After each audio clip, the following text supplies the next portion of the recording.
دنیا کام کی جگہ ہے، قبر آرام کی جگہ ہے اور جنت انعام کی جگہ ہے۔ جو دنیا میں کام کرے گا وہ جنت میں انعام پائے گا۔ اس کی مثال یوں سمجھیے کہ ایسے ایک فوجی فوج کے اندر نوکری لیتا ہے تو اس کا مقصد ہی ہوتا ہے مشقتیں اٹھانا۔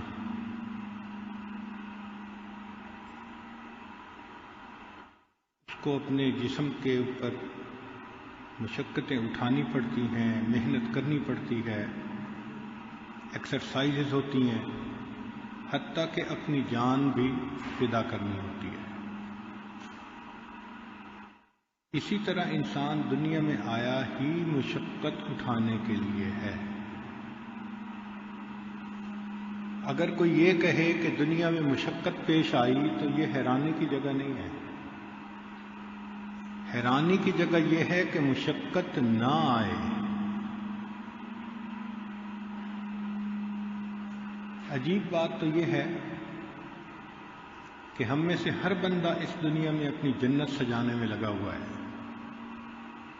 میرا گھر ایسے ہو، بیوی ایسے ہو، گاڑی ایسے ہو، بچے ایسے ہوں، کاروبار ایسا ہو، لمبی سوچیں، اور اسے یہ پتہ نہیں ہوتا کہ موت اس سے زیادہ قریب ہے۔ اللہ تعالیٰ نے تو بندوں کے لیے جنت آخرت میں بنائی، اور ہم اسی دنیا میں جنت چاہتے ہیں، ہر چیز اپنی من مرضی کی۔ یہی اس دنیا کا دھوکہ ہے کہ انسان کو یہ بات یاد نہیں ہوتی کہ یہ دنیا ایک پل کی مانند ہے جو انسان کو آخرت سے ملا دیتی ہے۔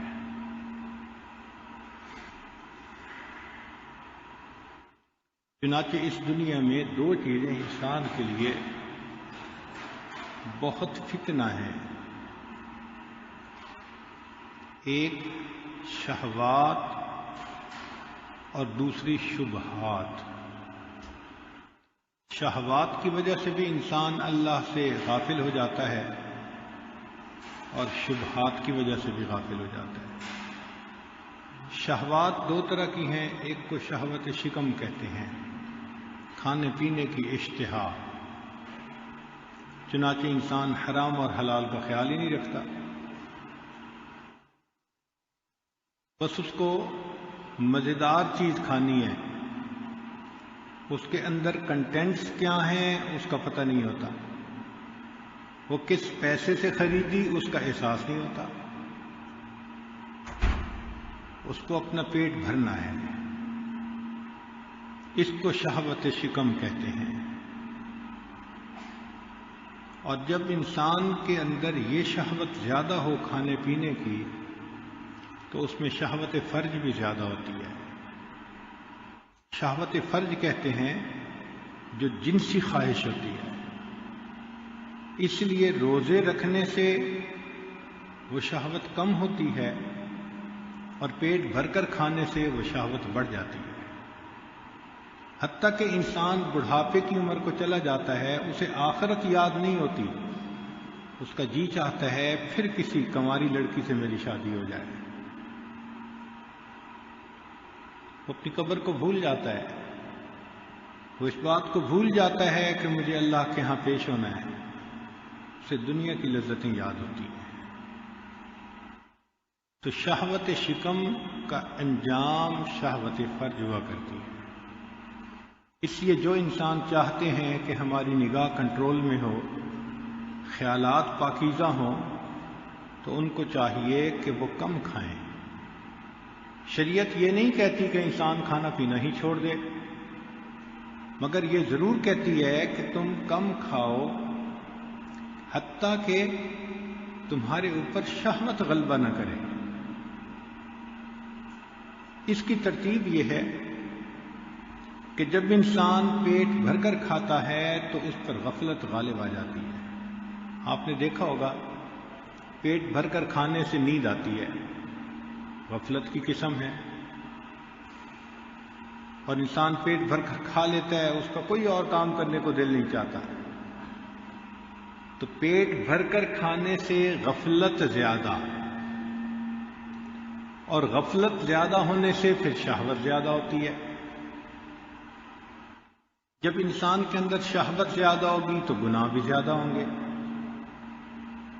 جب گناہ زیادہ ہوں گے تو دل کے اوپر سیاہی بھی زیادہ ہوگی، جب دل سیاہ ہو جائے گا تو دل سخت بھی ہو جائے گا، اور یہی انسان کی بدبختی کی نشانی ہوتی ہے کہ اس کا دل سخت ہو جائے۔ تو کھانے کا تعلق انسان کے دل کی سختی کے ساتھ ہے۔ اللہ رب العزت نے انسان کے لیے جو ضرورت رکھی وہ بہت تھوڑی ہے۔ علماء نے لکھا ہے کہ اگر کوئی بندہ ایک کھجور کھائے تو 3 دن تک اس کو بھوک کی وجہ سے موت نہیں آ سکتی۔ ایک کھجور کے اندر اتنی نیوٹریشن ہوتی ہے، اس لیے ہمارے بعض بزرگ چند لقمے کھاتے تھے پورے دن کے اندر اور صحت کی زندگی گزارتے تھے۔ ہم لوگ عادتاً زیادہ کھانے کے عادی بن گئے ہیں، 2 روٹی کھا لینا، 3 روٹی کھا لینا، یہ عادت ہے ہماری، جسم کی ضرورت نہیں ہے۔ اور آپ کو معلوم ہونا چاہیے کہ ہم دن میں 3 دفعہ کھاتے ہیں، جاندار ایسے بھی ہیں کہ جو روزانہ بھی نہیں کھاتے۔ چنانچہ ایک جگہ ہم گئے جہاں لوگ شیروں کو پالتے تھے، تو انہوں نے بتایا کہ ہم ہفتے میں 1 مرتبہ اس کو گوشت ڈالتے ہیں، ہر اتوار کو۔ تو ہم نے پوچھا کہ کیا آپ کو گوشت مہنگا پڑتا ہے؟ کہنے لگے نہیں، اس کے کھانے کی ترتیب ہی یہی ہے، ہفتے میں 1 دفعہ کھاتا ہے۔ تو جانور تو ہفتے میں 1 دفعہ کھائیں اور انسان ایک دن میں 3 مرتبہ کھائے، اور 3 کے علاوہ بھی چائے کے ساتھ بسکٹ ہیں جی، فلاں جگہ گئے تھے تو آئس کریم کھا لی، تو ہم تو بہت زیادہ کھانے کے عادی ہیں۔ جتنا زیادہ کھائیں گے اتنا ذہنی صلاحیت کم ہوتی جائے گی۔ چنانچہ امام شافعی رحمۃ اللہ علیہ فرماتے تھے کہ میں نے صرف امام محمد رحمۃ اللہ علیہ کو دیکھا جو موٹے بھی تھے اور عقل مند بھی تھے، ورنہ موٹے بندے کو میں نے عقل مند نہیں دیکھا۔ لگتا ہے کہ وہ چربی جیسے جسم پہ چڑھتی ہے وہ دماغ پہ بھی چربی چڑھ جاتی ہے۔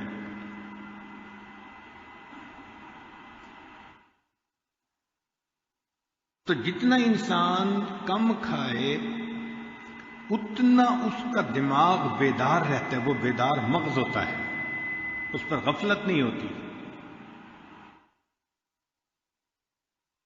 تو زیادہ کھانے سے انسان پر شہوت زیادہ ہوتی ہے، اور تناسب کے ساتھ کھائے تو انسان کے خیالات پاکیزہ رہتے ہیں۔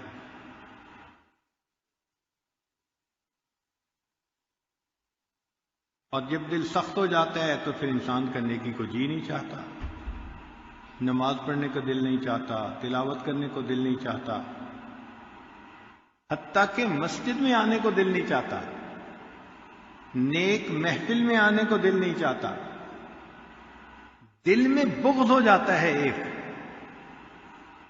اور یہ بغض یہاں تک جاتا ہے کہ انسان کو دوسرے کی بھی نیکی اچھی نہیں لگتی۔ کسی نے چہرے پہ سنت سجا لی، اس کو تکلیف ہوتی ہے، کوئی نماز باقاعدگی سے پڑھتا ہے، اس کو تکلیف ہوتی ہے، کوئی مدرسے میں داخلہ لے لیتا ہے، اس کو تکلیف ہوتی ہے۔ یہ فسق و فجور کی یہاں تک انتہا ہوتی ہے کہ دوسرے کی بھی نیکی بندے کو اچھی نہیں لگ رہی ہوتی، تک انتہا ہوتی ہے کہ دوسرے کی بھی نیکی بندے کو اچھی نہیں لگ رہی ہوتی۔ تو اگر ہم چاہتے ہیں کہ ہمارے دل میں رقت آئے، نرمی آئے، تو اس کا ایک علاج یہ ہے کہ ہم اپنے کھانے پہ دھیان دیں، ایک تو کم کھائیں اور دوسرا حلال پاکیزہ مال کھائیں۔ مشتبہ چیزوں کا کھانا انسان کے دل کو غافل بنا دیتا ہے۔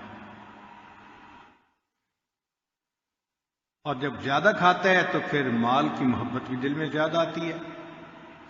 اس لیے آج کے دور کا ایک بڑا فتنہ یہی ہے کہ ہر بندہ چاہتا ہے بس میرے پاس ایک خزانہ ہونا چاہیے۔ یا لیت لنا مثل ما اوتی قارون، اے کاش جتنا قارون کے پاس خزانہ تھا وہ میرے پاس ہوتا۔ ہمارے اکابر نے لکھا ہے کہ مال کی محبت کا انجام ہمیشہ برا ہوتا ہے۔ کیوں؟ کہ جس انسان کے دل میں مال کی محبت ہو تو سب سے پہلی بات کہ اس میں ایسی شہوت پیدا ہوتی ہے کہ وہ مال برباد کرتا ہے۔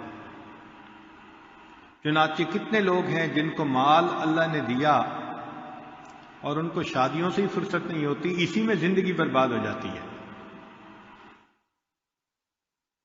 عمر گزر جاتی ہے اسی میں، اور جو شریعت کا خیال نہیں کرنے والے ہوتے وہ بدکاریوں کی طرف لگ جاتے ہیں تو مال ضائع۔ اور اگر انسان اپنا مال ضائع نہ کرے تو اس کا وارث ایسا کوئی بن جاتا ہے جو اس کے مال کو برباد کر دیتا ہے۔ چنانچہ ایسی مثالیں آنکھوں سے دیکھی گئی ہیں کہ ایک آدمی نے محنت سے مال جمع کیا اور اس کی اولاد نے اس مال کو پانی کی طرح بہا دیا۔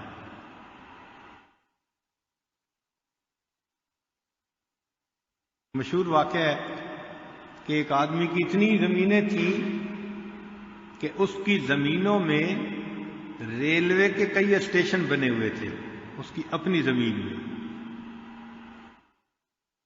اور اس نے شہر کے چوک میں کھڑے ہو کے کہا اپنے دوستوں کو کہ تم پریشان رہتے ہو آئے گا کہاں سے، اور میں پریشان رہتا ہوں لگاؤں گا کہاں پہ۔ اب اس کی یہ تکبر کا بول اللہ کو ناپسند آیا۔ نتیجہ کیا ہوا کہ بیمار ہوا اور چند دنوں کے بعد دنیا سے چلا گیا۔ اس کا ایک بیٹا تھا، 18 سال اس کی عمر تھی، وہ ساری جائیداد کا مالک بن گیا۔ اب جوانی کی عمر، مال کی کثرت، تو پھر برے لوگ اس کے دوست بن گئے، لوگوں نے اس کو بدکاری کے کام پر لگا دیا۔ جوانی کی عمر تھی، اس کو بھی بہت اچھا لگتا، روز رات کو نئے مہمان، چنانچہ اس نے اپنا پیسہ لٹانا شروع کر دیا۔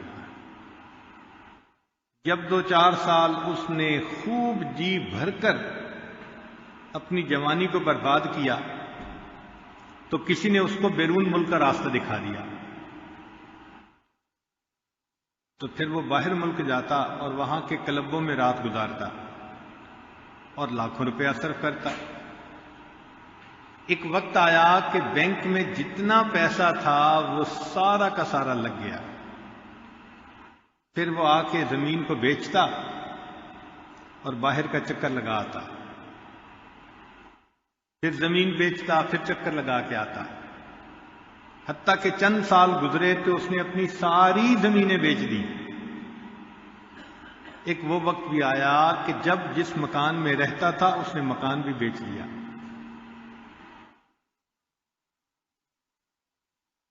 پھر اس پر ایسی حالت آئی اس لڑکے پر کہ جس چوک پہ کھڑے ہو کر اس کے باپ نے تکبر کا بول بولا تھا کہ لوگ پریشان ہوتے ہیں آئے گا کہاں سے، اور میں پریشان ہوں لگاؤں گا کہاں پہ، اسی چوک میں اس کا بیٹا کھڑے ہو کر اللہ کے نام کی بھیک مانگا کرتا تھا۔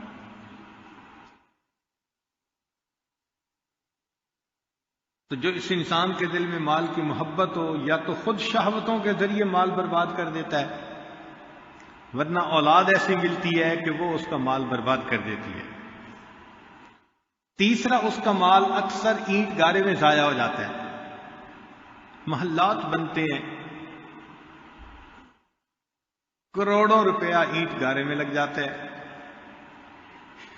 یا پھر اس پر ایسا ظالم حکمران مسلط ہوتا ہے جو اس کے مال کو چھین لیتا ہے۔ یا پھر اس طرح بیمار ہوتا ہے کہ وہ مال سے لذت نہیں حاصل کر پاتا، یا پھر اس کا مال ایسی جگہ لگتا ہے جہاں سے واپسی ممکن ہی نہیں ہوتی، کاروبار میں ڈالا ڈوب گیا پیسہ، کروڑوں پتیوں کے کروڑوں ڈوبتے ہیں۔ تو مال کی محبت کا انجام بالآخر برا ہی ہوتا ہے۔ اور یہ ذہن میں رکھیں کہ مال اکیلا نہیں آتا، جب بھی آتا ہے اپنے ساتھ وبال کو لے کے آتا ہے۔ تو ہمیں چاہیے کہ ہم اللہ تعالیٰ سے ایسا مال مانگیں جو وبال سے پاکیزہ ہو۔ کتنے لوگ ہیں مال تو ان کو مل جاتا ہے، اولاد نافرمان بن جاتی ہے، بیوی نافرمان بن جاتی ہے، گھر کے لوگوں میں سے بیماری نہیں جاتی، ایسے مال کو کیا کرنا ہے؟ مال وہ جو سکون کا ذریعہ ہو اور شریعت پہ چلنے میں معاون بنے، ایسا مال اللہ سے مانگنا چاہیے۔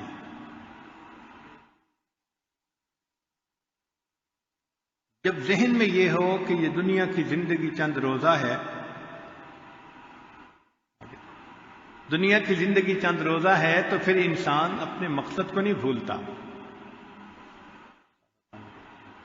چنانچہ حضرت حاجی امداد والا مہاجر مکی رحمۃ اللہ علیہ کے کمرے میں ایک چارٹ لگا ہوا تھا اور اس پر 5 باتیں لکھی ہوئی تھیں۔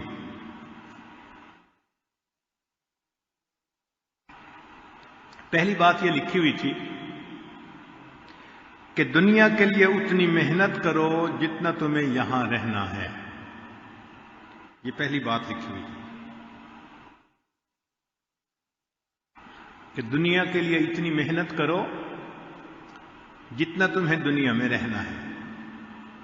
دنیا کی زندگی کتنی ہے؟ نبی علیہ السلام نے ارشاد فرمایا میری امت کی عمریں بین 70 و 60، 60-70 کے درمیان۔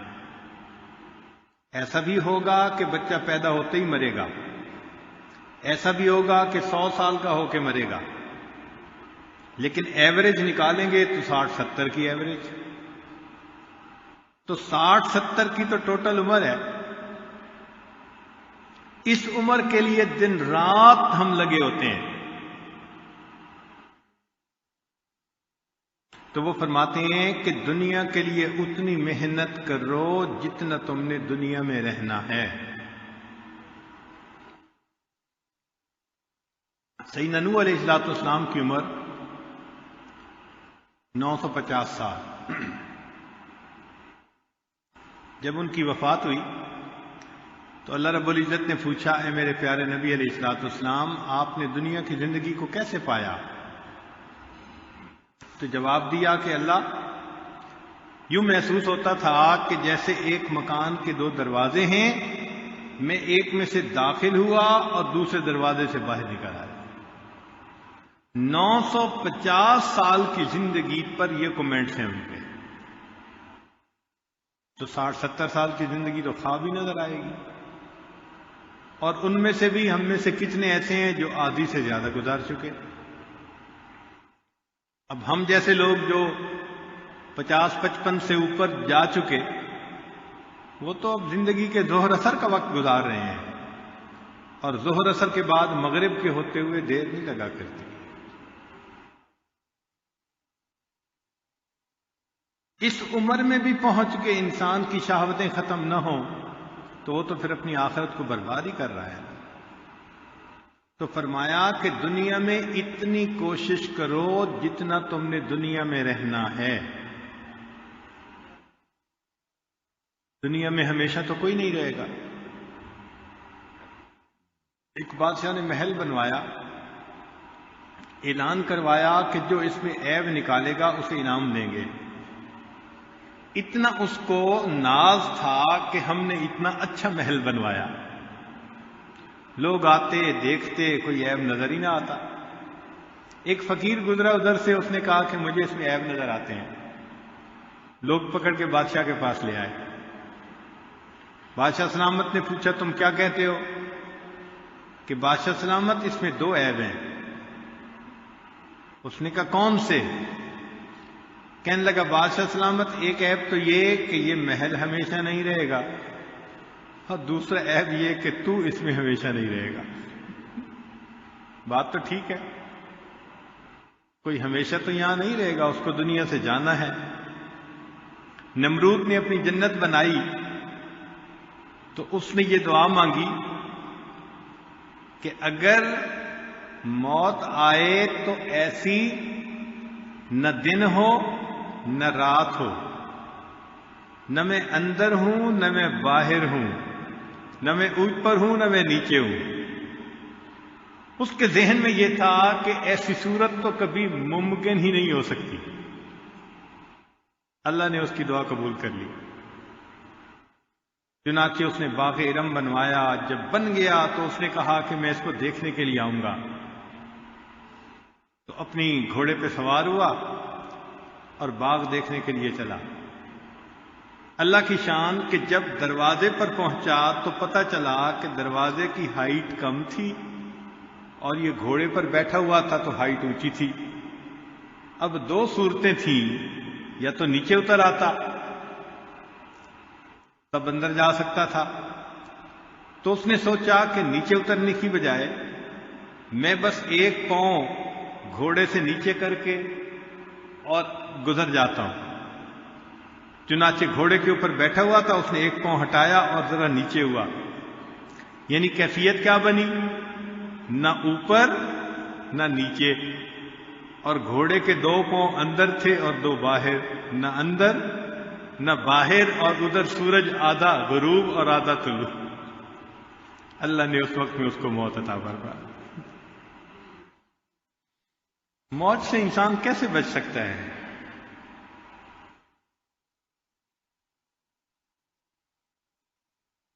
دنیا میں لوگوں نے تاج محل بنائے،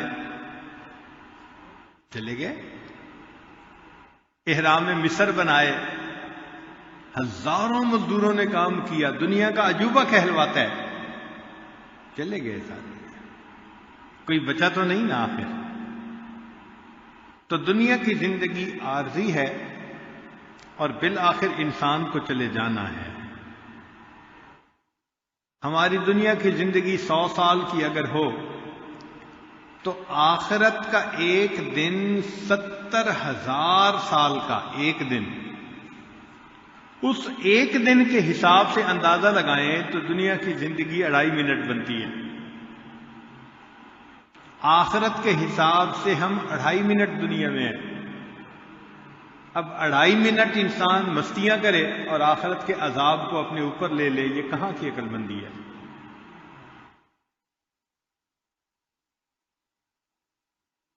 پہلے وقتوں میں عمریں زیادہ ہوتی تھیں، جیسے نوح علیہ السلام کی عمر 1000 سال کے قریب۔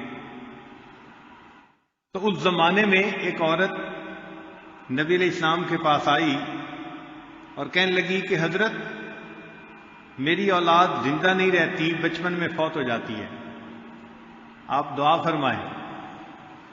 بھئی کتنی عمر میں فوت ہوتی ہے؟ حضرت کوئی 200 سال کا ہو کے بچہ فوت ہو جاتا ہے، کوئی 300 سال کا ہو کے فوت ہو جاتا ہے، تو میری اولاد بچپن میں فوت ہو جاتی ہے، دعا کرو۔ تو وہ مسکرائے اور کہنے لگے اللہ کی بندی، ایک ایسا بھی وقت آئے گا کہ جب انسانوں کی عمریں ہی 100 سال سے کم ہوں گی، انسانوں کی عمریں ہی 100 سال سے کم ہوں گی۔ تو وہ حیران ہو کے پوچھنے لگی کہ اے اللہ کے نبی علیہ السلام، جن لوگوں کی عمریں 100 سال سے کم ہوں گی وہ رہنے کے لیے گھر بنائیں گے؟ جب عمر ہی 100 سال سے کم ہے تو کیا دنیا میں رہنے کے لیے گھر بنائیں گے؟ انہوں نے فرمایا ہاں گھر بنائیں گے، بیاہ شادی کریں گے۔ تو اس نے ٹھنڈی سانس لی۔ تو انہوں نے پوچھا کہ ٹھنڈی سانس کیوں لی؟ کہنے لگی میں اگر اس وقت ہوتی جب عمریں ہی 100 سال سے کم ہوتی، میں اتنا وقت تو ایک سجدے میں گزار دیتی، اتنا وقت تو میں ایک سجدے میں ہی گزار دیتی۔ اتنی تھوڑی تو زندگی ہے، اور ہماری آنکھوں کے سامنے جنازے اٹھتے ہیں، گھر سے جنازے اٹھتے ہیں، ہمسائے سے اٹھتے ہیں، محلے سے اٹھتے ہیں، پھر ہم اپنی موت کو بھول جاتے ہیں۔ تو فرمایا کہ دنیا کے لیے اتنی محنت کرو جتنا تمہیں دنیا میں رہنا ہے، اور دوسری بات فرمائی کہ آخرت کے لیے اتنی محنت کرو جتنا تمہیں وہاں رہنا ہے۔ تو آخرت میں انسان کتنا رہے گا؟ ہمیشہ ہمیشہ ہمیشہ ہمیشہ۔ امام غزالی رحمۃ اللہ علیہ نے ایک اچھے انداز سے مثال سے بات سمجھائی ہے۔ وہ فرماتے ہیں کہ اگر یہ زمین و آسمان کا درمیان جتنا خلا ہے رائی کے دانوں سے بھر دیا جائے، اور ایک پرندہ 1000 سال کے بعد آئے اور ایک دانہ اٹھائے، پھر 1000 سال کے بعد دوسرا دانہ اٹھائے، پھر 1000 سال کے بعد تیسرا دانہ اٹھائے، ایک وقت آئے گا زمین اور آسمان کے درمیان جتنے دانے ہیں یہ ختم ہو جائیں گے، آخرت کی زندگی کبھی ختم نہیں ہوگی۔ تو جب اتنا ہم نے آخرت میں رہنا ہے تو پھر سوچئے کہ آخرت کے لیے انسان کو کتنی تیاری کرنی چاہیے۔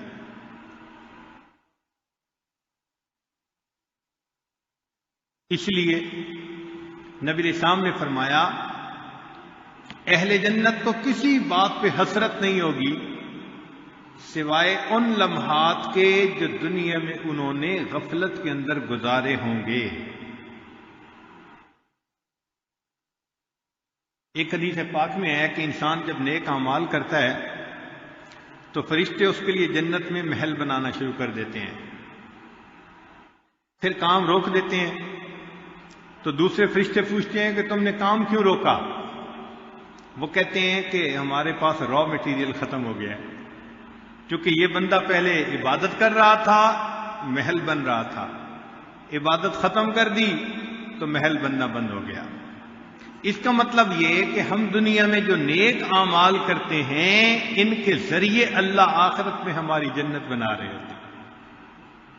تو انسان کو چاہیے کہ خوب نیکی کرے، بھاگ بھاگ کے نیکی کرے، نیکی کر کر کے تھکے اور تھک تھک کے پھر نیکی کرے، تاکہ اللہ اس کے لیے آخرت کو اچھا بنا لے۔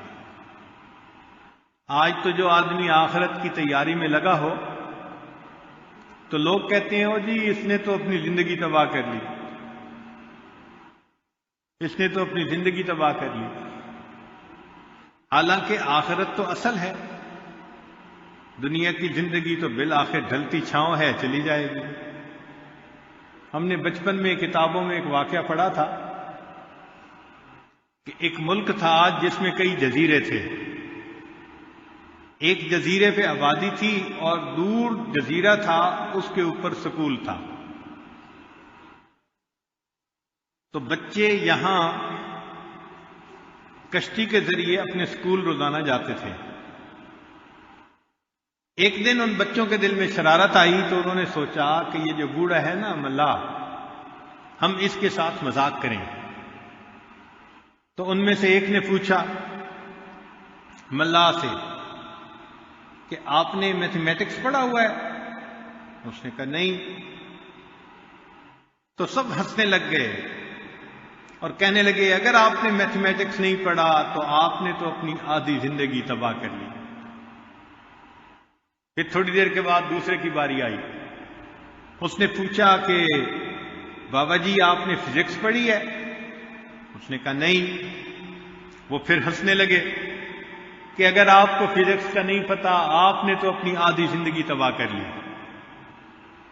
پھر تھوڑی دیر بعد تیسرے کی باری آئی، اس نے پوچھا جی آپ نے کیمسٹری پڑھی ہے؟ نہیں پڑھی۔ اچھا، پھر تو آپ نے اپنی آدھی زندگی تباہ کر لی۔ وہ بچے یہ باتیں کر بھی رہے تھے، ہنس بھی رہے تھے۔ اللہ کی شان کہ اسی حال میں موسم تبدیل ہو گیا، بادل آ گئے، ہوا چلنے لگی اور سمندر کے اندر جیسے لہریں آ جاتی ہیں نا، ہائی ٹائیڈ، وہ موسم آ گیا، کشتی ہچکولے کھانے لگی۔ اب ملاح کی باری تھی تو ملاح نے بچوں سے پوچھا کہ بچوں تم لوگوں کو تیرنا آتا ہے؟ کہنے لگے نہیں تیرنا تو نہیں آتا۔ ملاح نے کہا کہ پھر تو تم نے ساری زندگی تباہ کر لی۔ تو وہی حال ہے کہ آج دنیا دار لوگ کہتے ہیں کہ جو دین میں لگا ہوا ہے اس نے آدھی زندگی تباہ کر لی، اور جب موت کا وقت آئے گا تب حقیقت کھلے گی کہ نہیں، ہم نے اپنی ساری زندگی تباہ کر لی۔ تو کتنی خوبصورت بات کہی کہ جتنا دنیا میں رہنا ہے اتنا دنیا کے لیے کوشش کر لو، اور جتنا آخرت میں رہنا ہے اتنا آخرت کے لیے کوشش کر لو۔ اس لیے ہمارے اکابر اتنی عبادت کرتے تھے کہ جب رات سونے کے لیے بستر پہ جاتے تو تھکے ہوئے اونٹ کی طرح چل رہے ہوتے تھے، پاؤں گھسیٹ گھسیٹ کے، اتنی عبادت کرتے تھے۔ ایک بزرگ تھے قرض رحمت اللہ علیہ، ان کے حالات زندگی میں لکھا ہے کہ 70 سال کی عمر میں وہ روزانہ 70 طواف کیا کرتے تھے۔ 70 طواف کا مطلب ایک طواف کے 7 چکر، تو 490 چکر، تقریباً 12-13 کلومیٹر کا سفر بنتا ہے، اور ہر طواف کی 2 رکعت نفل، تو 70 ضرب 2 140 رکعت نفل۔ ذرا 140 رکعت نفل پڑھ کے دیکھیں نا حالت کیا ہوتی ہے۔ میں تو اپنے دوستوں کو کہا کرتا ہوں کہ ہم اگر کسی رات 10 رکعت نفل پڑھ لینا تو 10ویں رکعت میں رکوع سے اٹھتے ہوئے سمے اللہ کی بجائے اوئی اللہ نکل رہی ہوتی ہے۔ تو یہ تو ہماری حالت ہے کہ 10 رکعت نفل نہیں پڑھے جاتے۔ وہ 140 رکعت نفل پڑھتے تھے، اور یہ ایک عمل تھا ان کا، باقی سارے دن کے اعمال اس کے علاوہ تھے۔ نبی علیہ الصلوۃ والسلام رات کو اس قدر لمبا قیام فرماتے تھے حتیٰ یتورمت قدما، قدمین مبارک متورم ہو جاتے تھے۔ ہمارے بعض بزرگوں نے تو وقت کو اس قدر بچایا کہ انسان ان کے حالات پڑھ کے حیران ہوتا ہے۔ چنانچہ ایک بزرگ فرماتے ہیں کہ میں نے ایک بزرگ کو دیکھا خشک ستو کھا رہا ہے، تو میں نے کہا حضرت اس میں پانی ملا لیتے، تر کر لیتے، ذرا اچھے لگتے۔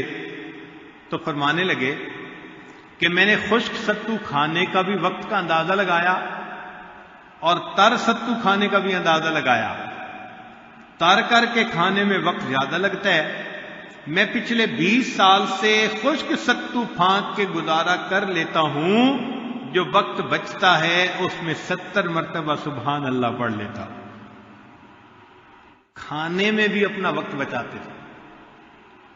ایک بزرگ تھے، ان کو اگر کوئی کھانے کی دعوت دیتا تھا تو وہ شرط لگاتے تھے کہ بھئی مجھے اپنے گھر میں ایک کمرہ دینا، میں اس کمرے میں آ کے بیٹھ کے پڑھنا شروع کر دوں گا، جب تم دسترخوان پہ کھانا لگا دو گے تو میں اٹھ کے کھانا کھا لوں گا، واپس آ جاؤں۔ کئی ایسے اکابر بھی تھے کہ راستہ چلتے ہوئے راستے میں بھی کتاب پڑھتے جاتے تھے کہ یہ وقت بھی ہمارا کیوں ضائع ہو۔ حضرت مولانا حسین علی وہاں بھچرا والے، ان کے بارے میں آتا ہے کہ آخری عمر میں ان کی یہ کیفیت ہو گئی تھی کہ جو بندہ ملنے آتا تھا حال احوال پوچھ کے فرماتے تھے اچھا بھائی آپ نے بھی آخرت کی تیاری کرنی ہوگی اور مجھے بھی کرنی ہے، اچھا پھر ملیں گے، السلام علیکم۔ بھائی اتنی بات کرتے تھے، آپ نے بھی آخرت کی تیاری کرنی ہوگی اور مجھے بھی تیاری کرنی ہے، اچھا بعد میں ملیں گے، السلام علیکم۔ تو جنہوں نے دنیا کی حقیقت کو پہچانا انہوں نے پھر دنیا میں آخرت کے لیے اس قدر محنت کی۔ ہمیں وسط ایشیا میں ایک جگہ جانے کا موقع ملا، وہاں ایک بزرگ گزرے ہیں علاؤ الدین عطار رحمت اللہ علیہ، ان کا مصلی پڑا ہوا تھا، وہ ماربل کا مصلی تھا۔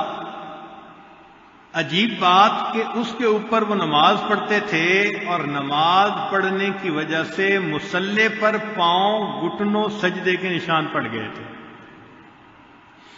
اتنی تو نماز پڑھی ہوگی کہ پتھر پہ نشان پڑ گئے۔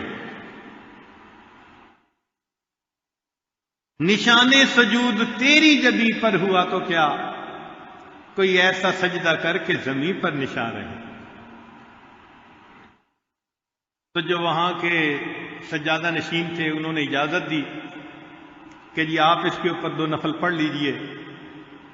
تو مجھے ان پاؤں کے اوپر پاؤں رکھ کے جو گہرے ہو گئے تھے جیسے مقام ابراہیم پہ پاؤں کے نشانات ہیں، حیران ہو رہا تھا کہ یا اللہ کتنی نماز پڑھی ہوگی کہ ان کے جسم کے اعضاء کے نشان پتھر کے اوپر پڑ گئے۔ تو پہلی بات کہ جتنا دنیا میں رہنا ہے اتنا دنیا کے لیے کوشش کر لو،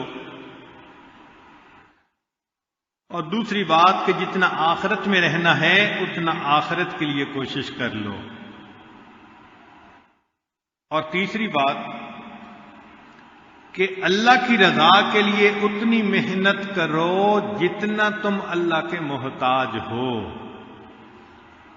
تو بھئی ہم تو اللہ کے بہت محتاج ہیں، اس لیے اللہ کی رضا کو حاصل کرنے کے لیے ہمیں پوری کوشش کرنی چاہیے۔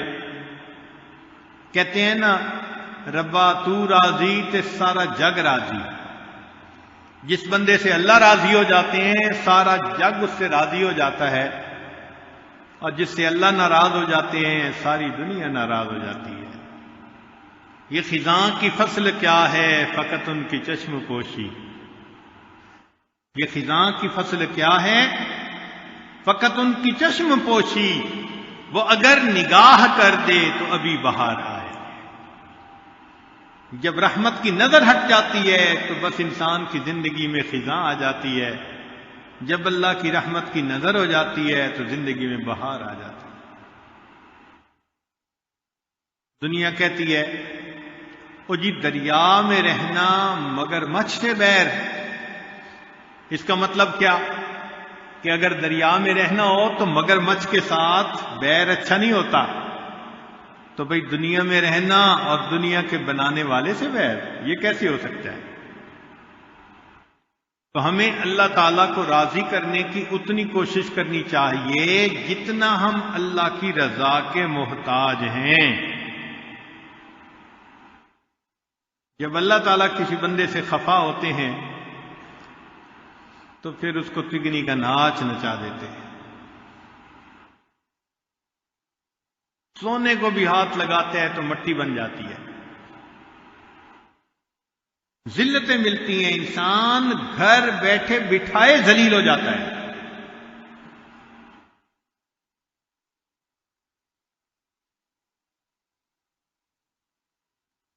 ایک دفعہ بنی اسرائیل نے موسیٰ علیہ السلام سے سوال پوچھا،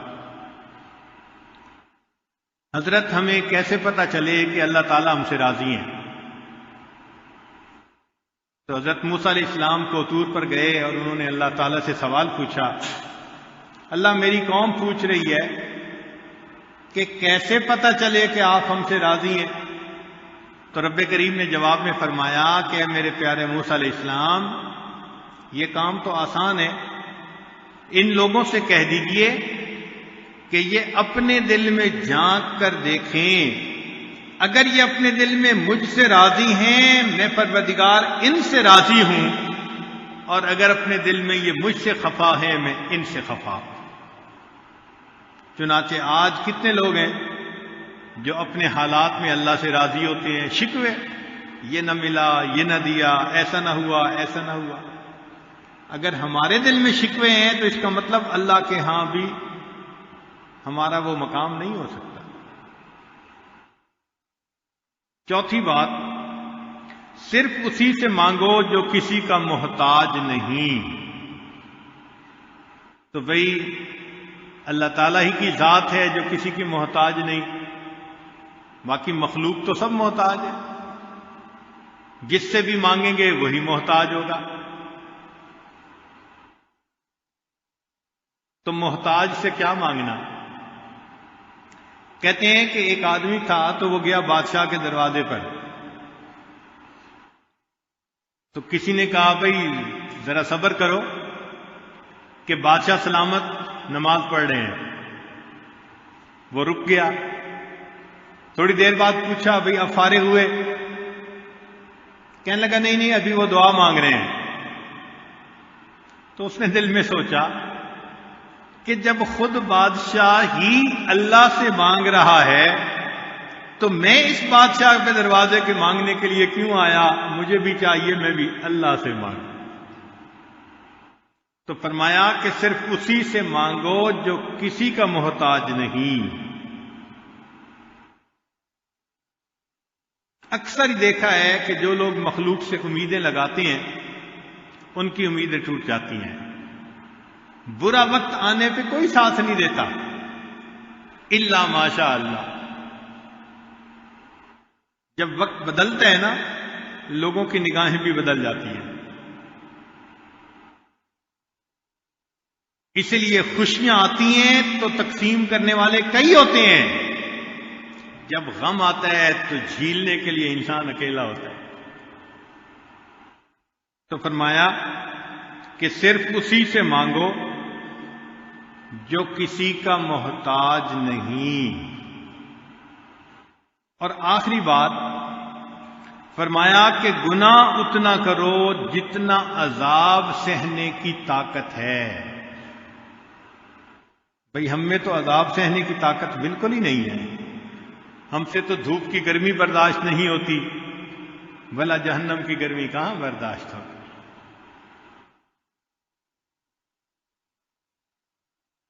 دھوپ میں پسینہ بہے تو ہم سائے کی طرف بھاگتے ہیں، ذرا گرمی کا موسم ہو ایئر کنڈیشن جگہ دیکھتے ہیں۔ جو اتنے نازک ہوں تو بھلا جہنم کی گرمی کون برداشت کر سکے گا؟ قیامت کے دن جس بندے کو سب سے کم عذاب ہوگا، حدیث پاک میں آتا ہے کہ اس کو آگ کے بنے ہوئے 2 جوتے پہنا دیں گے۔ سب سے کم عذاب اس بندے کو ہوگا کہ آگ کے بنے ہوئے 2 جوتے پہنا دیں گے، اتنی گرمی ہوگی کہ اس کا دماغ ہنڈیا کی طرح ابل رہا ہوگا۔ 2 جوتے پہنانے کی گرمی اتنی، اور جس کو جہنم کی آگ میں ہی ڈال دیں گے اس کا کیا حشر ہوگا؟ تو فرمایا کہ اتنا گناہ کرو جتنا تم میں عذاب سہنے کی طاقت ہے۔ ہم سے تو 2 بندوں کے سامنے کی شرمندگی برداشت نہیں ہوتی،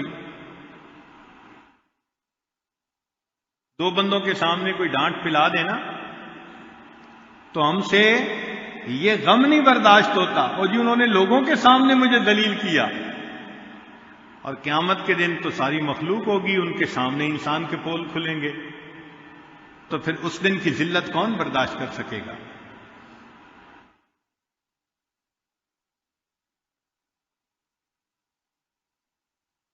اور یہ بھی ذہن میں رکھیں کہ جو انسان دنیا میں نافرمانی کرتا ہے آخرت میں تو عذاب ہوگا، دنیا میں نقد بھی سزا ملتی ہے۔ اور نقد سزا یہ ہے کہ اللہ تعالیٰ انسان کے دل کو بے سکون کر دیتے ہیں۔ جو بندہ گناہوں بھری زندگی گزارتا ہے اس کا دل بے سکون۔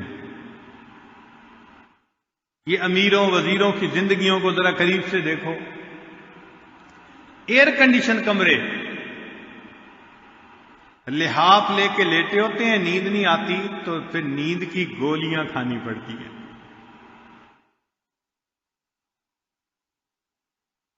ہم نے ایک مرتبہ مسجد کا لنٹر ڈالنا تھا تو گرمی کا موسم تھا، تو ظہر کے وقت ہم نے چھٹی کی 1 گھنٹہ کے لیے کہ سب لوگ کھانا کھا لیں، کچھ آرام کر لیں، نماز پڑھ لیں، دوبارہ کام شروع کریں گے۔ تو جب ہم اوپر سے ذرا نیچے اترے تو ہم نے دیکھا کہ کنکریٹ کا ڈھیر ہے اور ایک مزدور کنکریٹ کے ڈھیر کے اوپر وہی گرمی میں لیٹا ہوا سویا ہوا تھا۔ گرم کنکریٹ، جولائی کا مہینہ، اتنا پسینہ، کنکریٹ کے اوپر سویا ہوا ہے۔ سبحان اللہ، ہم اسے دیکھ کے حیران ہوئے، کتنی تسکین ہے وابستہ تیرے نام کے ساتھ، نیند کانٹوں پہ بھی آ جاتی ہے آرام کے ساتھ۔ تو ایسے بھی لوگ ہیں کہ گرمی کے موسم میں کنکریٹ پہ سوئے ہوئے ہیں، اور ایسے بھی ہیں کہ ایئر کنڈیشن کمروں میں لحافوں میں نیند نہیں آتی۔ اس کی وجہ کیا کہ ان کے دل بے سکون ہوتے ہیں، دلوں سے سکون نکال لیا جاتا ہے اور ایک خوف دل میں ڈال دیا جاتا ہے۔ چنانچہ ایک مرتبہ ایک صاحب نے فون کیا، بڑے انڈسٹریلسٹ تھے، تو رات کے 3 بجے ان کا فون آیا۔ میں نے کہا جی خیریت ہے، آپ نے اس وقت فون کر دیا؟ کہنے لگے کہ اتنا مال پیسہ ہے کہ اگر میں حساب لگانے کا ارادہ کروں تو میرے اکاؤنٹس برانچ والوں کو 1 مہینہ چاہیے، جہاں کمپنیوں میں میرے شیئر ہیں، میری انویسٹمنٹ ہے، اس کا حساب نکالنے میں 1 مہینہ چاہیے۔ اتنے پیسے ہیں، جو چاہتا ہوں کھاتا ہوں، جہاں چاہتا ہوں سوتا ہوں، پتہ نہیں کیا بات ہے، مجھے رات کو نیند نہیں آتی۔ تو پھر میں نے کہا کہ جناب آپ کے پاس مال اس سے 10 گنا زیادہ بھی ہو جائے، آپ کو نیند نہیں آئے گی، اس لیے کہ جن کاموں سے نیند آنی تھی آپ کی زندگی ان کاموں سے خالی ہے۔ پھر میں نے ترغیب دی کہ آپ نماز پڑھا کریں، تلاوت کریں، نیکی کریں۔ یہ وہ چیزیں ہیں کہ جن سے اللہ تعالیٰ آپ کی زندگی میں سکون، دل کو سکون عطا فرما دیں۔ تو گناہوں کی ایک مصیبت یہ بھی ہے کہ اسی دنیا میں انسان کو اس کی سزا مل جاتی ہے۔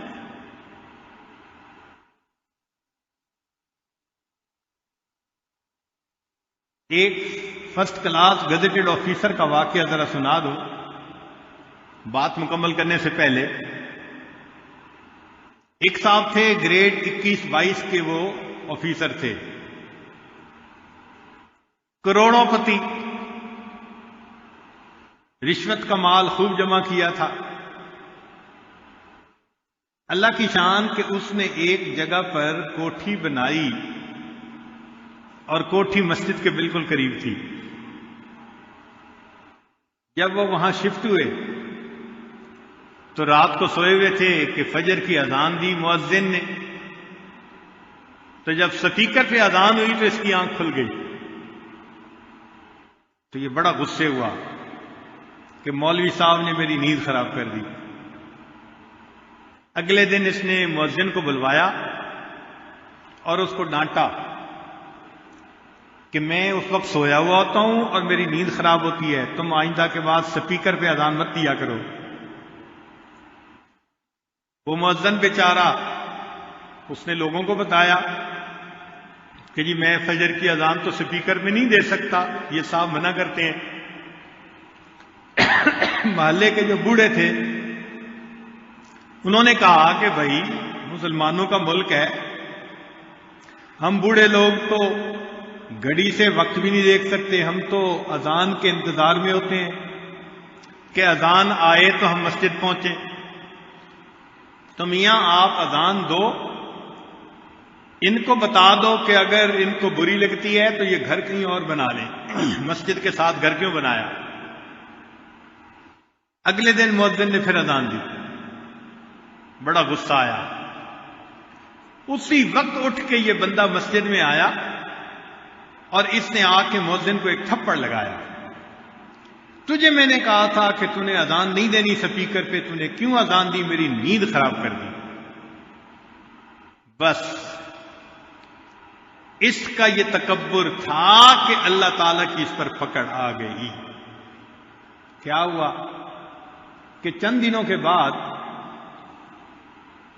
کے بعد اس پر فالج کا اٹیک ہوا اور اس کے دونوں ہاتھ یوں سینے کے ساتھ لگ گئے۔ جب دونوں ہاتھ سینے کے ساتھ لگ گئے تو دفتر والوں نے چھٹی، نوکری سے نکال دیا۔ بہت پیسہ خرچ کیا مگر ٹھیک نہ ہوا، گھر آ گیا۔ اب اللہ تعالیٰ کی شان کہ تھوڑے دنوں کے بعد سیکنڈ اٹیک ہوا اور اس کی جو نیچے کی ٹانگیں تھیں نا وہ بھی ساتھ لگ گئی۔ دونوں ہاتھ دونوں ٹانگوں پہ پھالے، یہ گوشت کا لوتھڑا، زندہ لاش۔ بیوی خدمت کرتی، بچے خدمت کرتے، مگر اس کا مزاج تو شاہانہ تھا نا، افسرانہ مزاج تھا۔ ذرا ذرا سی بات پہ دوسرے کو گالیاں نکالنا، ڈانٹنا، یہ روز کا معمول تھا۔ گھر میں بھی یہی سلسلہ کہ بیوی سے ذرا کسی چیز کے لانے میں دیر ہوئی تو گالیاں نکالنی شروع کر دی۔ اب بیوی بھی پریشان، بچے بھی پریشان۔ اس نے ایک دن کہا بھی صحیح کہ دیکھیں ہم 24 گھنٹے آپ کی خدمت میں لگے رہتے ہیں اور آپ پھر مجھے بچوں کے سامنے گالیاں نکالتے ہیں، ذلیل کرتے ہیں، تو آپ ایسا نہ کیا کریں۔ اس نے اور گالیاں نکالی۔ جب گالیاں نکالی تو بیوی کو غصہ آیا، اس نے بچوں کو لیا اور لے کے وہ میکے چلی گئی۔ اکیلا پڑا ہوا ہے۔ اب اس نے اپنے بھائی کو پیغام بھیجا کہ بھئی بیوی مجھے چھوڑ کے چلی گئی ہے، آپ آئیں اور مجھے اپنے گھر لے جائیں، تو آپ بھائی ہیں میری خدمت کریں۔ بھائی آیا اور ان کو گھر لے گیا۔ اب وہاں بھابھی اور بچوں نے اس کو خدمت شروع کر دی، مگر اس کا ان کے ساتھ بھی وہی رویہ، ذرا ذرا سی بات پہ ڈانٹ ڈپٹ، غصہ۔ تو ایک دن بھائی نے سمجھایا کہ بھائی میرے بیوی بچے تیرا اتنا خیال کر رہے ہیں اور اتنی خدمت کر رہے ہیں، تو ان کے ساتھ بجائے اس کے کہ محبت کا سلوک کرے، الٹا ان کو تو ڈانٹ ڈپٹ کرتا ہے۔ اس نے بھائی کو بھی ڈانٹنا شروع کر دیا، تو زن مرید بن گیا اور یہ ہو گیا اور وہ ہو گیا۔ جب اس نے بھائی کو ڈانٹا تو اس کے بچوں کو غصہ آیا کہ ہمارے والد صاحب اس کا اتنا خیال کر رہے ہیں اور یہ ہمارے والد صاحب کو ہمارے سامنے گالیاں نکالتا ہے۔ انہوں نے چارپائی اٹھائی اور اس بندے کو اٹھا کے دروازے کے باہر سڑک کے کنارے ڈال دیا۔ پوری رات پڑا رہا، کوئی اپنا نہیں، نہ گھر ہے نہ در ہے نہ کوئی اپنا ہے، بھوک سخت لگی ہوئی تھی۔ جب صبح ہوئی تو گرمی کا موسم تھا، زمین بھی تپنے لگی اور پسینہ بھی آنے لگا، تو بھوک بھی تھی۔ تو اس نے جو قریب آ جا رہے تھے نا لوگ، ان سے اللہ کے نام پہ بھیک مانگنی شروع کر دی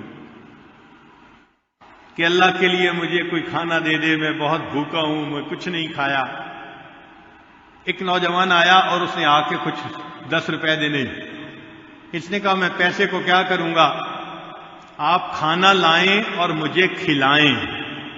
اس نے کہا بھائی میں نے تو کالج پہنچنا ہے وقت پہ، تو میرے پاس ٹائم نہیں ہے، میں جا رہا ہوں۔ ایک اور آدمی آیا، اس نے اس کو پیسے دینے لگے۔ اس نے کہا بھائی مجھے تو روٹی چاہیے۔ وہ گیا اور قریب ہوٹل سے روٹی لے کے آیا اور اس کو کہا کہ بھئی روٹی لے لو۔ یہ کہنے لگا بھئی مجھے کھلاؤ۔ اس نے کہا بھئی میرے پاس فرصت نہیں، میں نے تو دفتر پہنچنا ہے، یہ روٹی پڑی ہے۔ اس نے کہا اچھا نیچے نہ رکھو، مجھے پکڑا دو۔ اب پکڑے کیسے؟ ہاتھ بھی سینے پہ لگے ہوئے تھے اور پاؤں بھی یوں سینے کے قریب آ گئے تھے، تو پاؤں کے انگوٹھے اور انگلی کے درمیان اس نے روٹی پکڑی اور کتے کی طرح اس روٹی کو توڑ توڑ کے منہ سے کھانے لگا۔ جس کو مال کا اتنا نشہ تھا کہ اذان کے آنے سے اس کی نیند کھل جاتی تھی، اور وہ کہتا تھا کہ تم نے کیوں اذان دی سپیکر پر، آج اس کی یہ حالت ہے کہ اللہ کے نام پہ وہ بھیک مانگ کے کھا رہا ہے اور کتے کی طرح پاؤں میں روٹی کو پکڑ کے منہ سے نوچ نوچ کے کھایا جا رہا ہے۔ اللہ اکبر کبیرہ۔ تو انسان دنیا میں تکبر کرتا ہے مگر اس کی سزا پھر دنیا میں مل کے رہتی ہے۔ اس لیے فرمایا کہ گناہ اتنا کرو جتنا تم میں عذاب سہنے کی طاقت ہے۔